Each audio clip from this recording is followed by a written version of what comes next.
Permisi kakak, mau tanya dong. Iya boleh, mau tanya apa? Menurut kakak apa sih demokrasi itu? Demokrasi itu tentang sistem pemerintahan di mana kekuasaan tertinggi itu ada di tangan rakyat. Oh, terima kasih kakak. Oke. Olivia, kamu tahu nggak demokrasi di Indonesia itu terbagi dalam berapa tahap dan apa aja tahapnya? 3. Pertama, demokrasi Orde Lama, terus Orde Baru, yang terakhir reformasi. Oke, terima kasih. Selamat pagi anak-anak. Oke, materi hari ini Bapak mau menjelasin ciri-ciri negara yang menganut demokrasi. Oke, lanjut aja.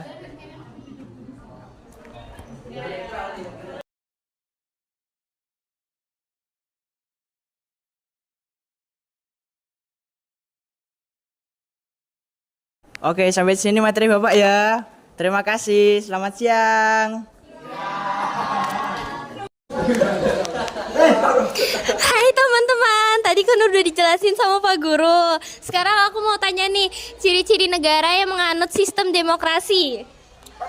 Oh, yang pertama itu di suatu negara ada sistem pemilu. Nah, yang kedua itu kayaknya adanya kebebasan berpendapat ya, Kak. Yang ketiga adanya persamaan hak. Yang keempat, adanya pemerintahan berdasarkan hukum.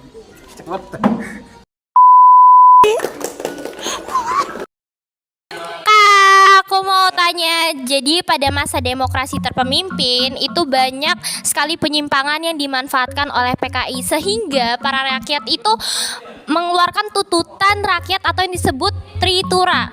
Kak Bayu tahu gak isi Tritura itu apa aja? Ya tahu. 1. Bubarkan PKI. 2. Bersihkan kabinet dari unsur-unsur PKI. 3. Turunkan harga. Oke, keren, makasih ya Kak Bayu. Kak mau tanya? Mau tanya? A few moments later. Kakak mau tanya dong. Tanya apa? Kakak tahu nggak sih apa itu isi Dekret Presiden 5 Juli 1959? Tidak tahu. Udah deh, makasih ya Kak. Nah, karena ada teman saya yang nggak tahu, saya bantu jelasin ya.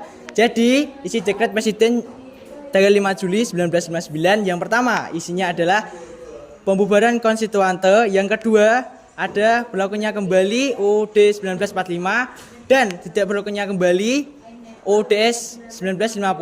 Dan yang terakhir terbentuknya lembaga MPRS dan DPAS.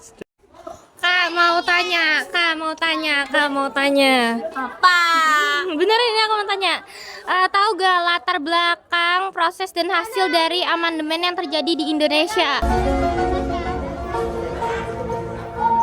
Setahu saya sih saya nggak tahu.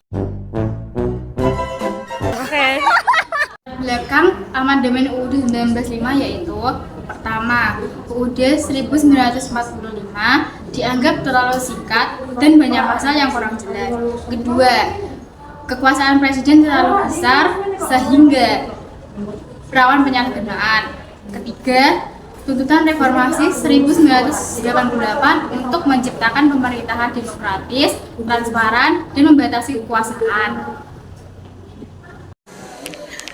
Kakak permisi mau tanya, di Indonesia berapa kali mengalami amandemen dan di tahun berapa saja dalam perubahan undang-undang?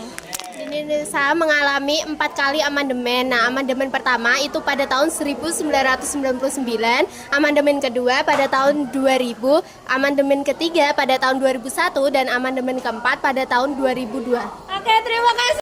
Hasil dari amandemen tersebut, yang pertama, presiden dan wakil presiden dipilih langsung oleh rakyat. Kemudian pembatasan masa jabatan presiden yaitu maksimal 2 periode, pembentukan lembaga baru seperti Dewan Perwakilan Daerah, Mahkamah Konstitusi, Komisi Yudisial.